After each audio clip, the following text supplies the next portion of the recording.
Salam olsun əziz və dəyərli müəllimlər, hər birinizi xoş gördük. Mən İmhaşim Tədris Mərkəzinin tarix müəllimi Mahir Bədirxanov.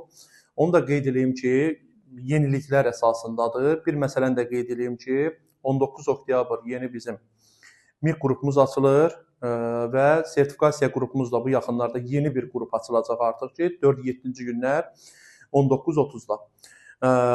Deməli, dəyərli müəllimlər, yəni rahat izahla yeniliklərdəndir. Sanqubiti Mannanın vilayətidir. Deməli, burada nədən danışmaq lazımdır? Sanqubitidə deməli, türklər deyir burclar, bizə deyir ki, bürc. Yəni belə deyək, burclardır. Bu da məsələn türklər demişkən burc, yəni bürc tikildi. Burc Sanqubiti vilayətində. Həmin orada bürclərdə nə edirdilər bunlar? Tonqal qalıyırdılar ki, düşmən hücuma keçərkən onu məlumat versinlər. Tonqal sözündə də gəlirik, deməli, tonqal sözündə. Bax, fikir verin, bax, ikisində də 4-cü, 3-cü və 4-cü hərflər, bax, fikir verin, n-q. Sanqubitidə tonqal. Sanqubiti tonqal. Deməli, bu da Sanqubiti ərazisində tonqal qalanıb düşmən hücumlarına qarşı məlumat verilirdi. Bu qədər əziz dəyərli müəllimlər.